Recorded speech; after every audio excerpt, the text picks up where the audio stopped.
Siniwalat po ng OFW nating kababayan sa Amerika, mga kababayan, na itong sarswela ngayon na nagaganap tungkol sa hiwaga na nababalot kay Madam Liza Araneta, na ayon dito sa ating kababayang OFW ay mukhang nilalaro na lang daw nila ito. Sa anong kadahilanan?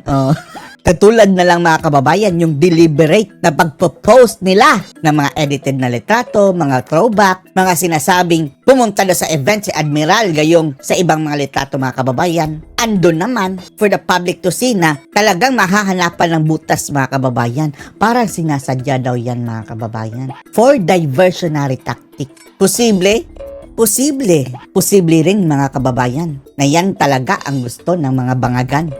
Naisipin ng mga tao na sinasadya talaga ang pag-edit ng mga pictures na ito. Nang sa gayon ay lubayan na ng intriga si Madam Liza, mga kababayan, at isipin natin na andito na siya sa Pilipinas. Yan ang analysis ng ilan, mga kababayan. Pero subalit na tapat, kung nasaan ka man, Liza Araneta Marcos, wala kaming pake. Isa lang ang sigurado, mga kababayan, at hindi nila maitatanggi na may namatay sa kanilang entourage, mga kababayan. Si Paulo Tancongco. At hanggang hindi nagpapakita si Madam Liza sa isang press conference, bahala siya.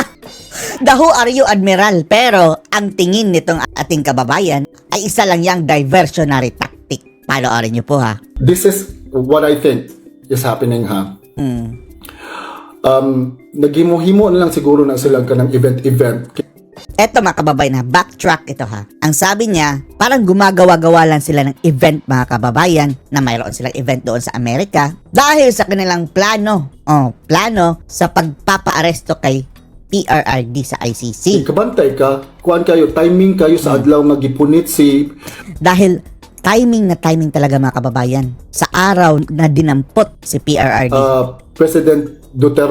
Former President Duterte, the same day na katong party sila diri sa Amerika. Nagparty-party sila sa Amerika. Ang sulti man good is, murag ilan na lang diversion, himo na lang si First Lady asad kanang pang-divert na lang gani.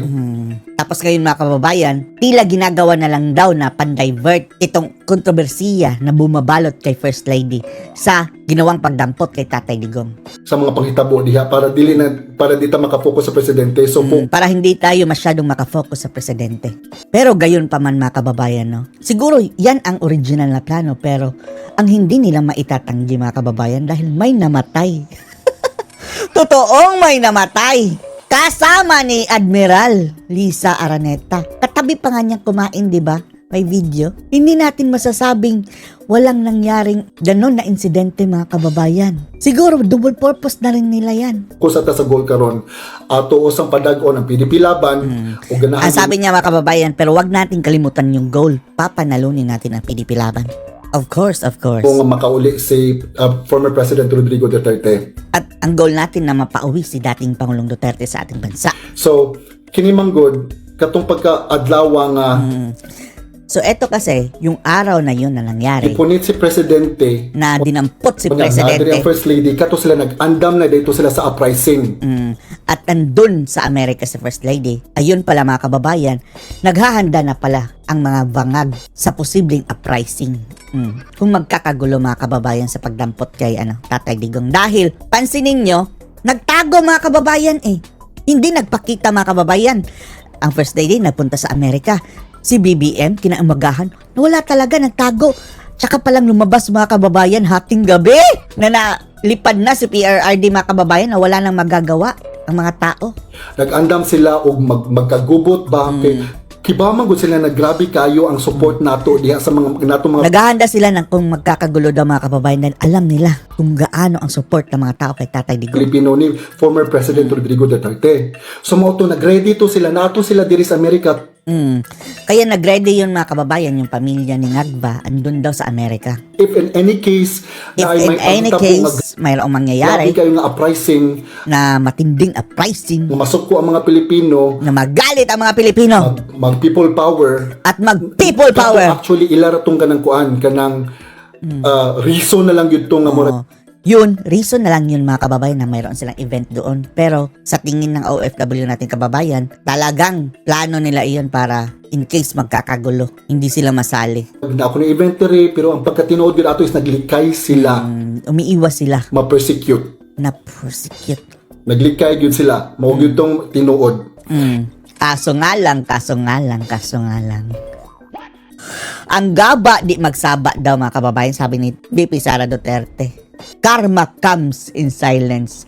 Dahil ibang kontrobersiya naman ang nangyari sa kanila sa Amerika. Whether or not na-detain o hindi na-detain, isa lang ang sigurado mga kababayan, namatay si Paulo Tangkongko kasama sa entourage ni Madam Liza. And katong pagkapunit nila ni Juan, ni former President Rodrigo Duterte, At yung pagdampot nila kay dating Pangulong Digong, that day, that day, that was unconstitutional. that was unconstitutional. unlawful.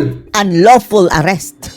Kiba mo nga no, Alam nyo kung bakit? our government there does not even recognize ICC as an extension of our judicial office. Oh, ilang beses na yung sinabi ni Ngagva. We already have a functioning judicial system there in the Philippines. Tapos napaamin si Boying Rimulya na para lang lumusot sila mga kababayan, no? Umamin, hindi talaga gumagana ang justice system na ito sa atin pagdating sa droga.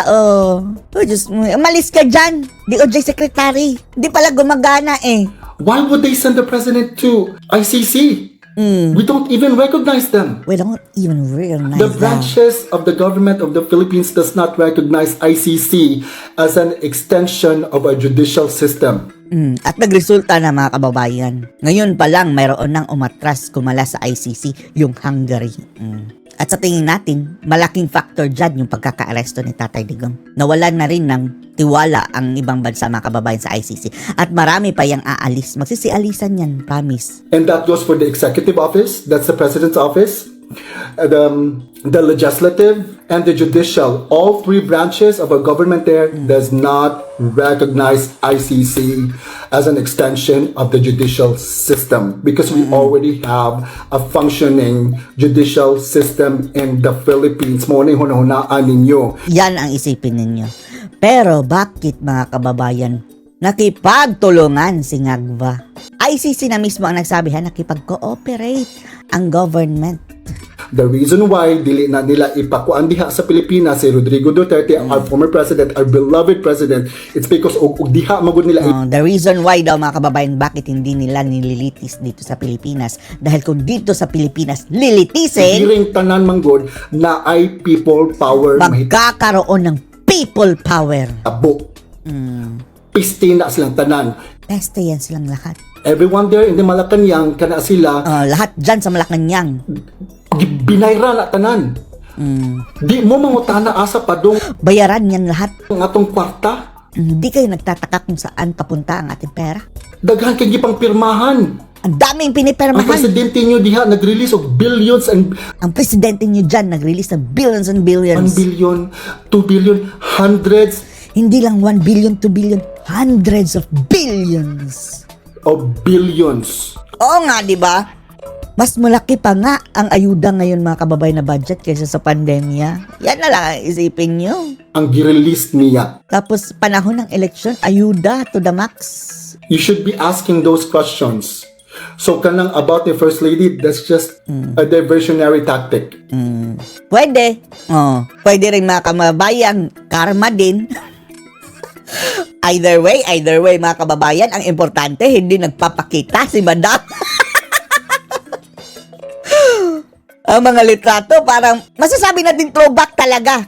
Yung latest niyang pinost, mayroong post nun, the same exact picture mga kababayan, at tikom dito ang mainstream media ha. Pinost September 2022. Kinlaim nila mga kababayan na ngayon daw nangyari, animal. Nasaan na ang mga fact checkers? Ay na yung kuana ng gabutod lang tayo na ng butiti ng dakong Huwag nyo nang pagsinin yung mga malaki yung tiyan, yung butete. piste ng ginampak ng swinger ng biga. Bigaon daw mga kababayan. Ako ng dako lang bilat na. Laki lang. Kayo lang bahala mag-translate niyan. Ayoko. Ayoko i-translate yan. Sinabi niya. Bahala kayo. Piste. Lisa Tanas. No? So diversionary tactic lang nila. Diversionary And tactic again, lang yan. Oh. So, anong masasabi nyo dito mga kababayan? Post your comments below.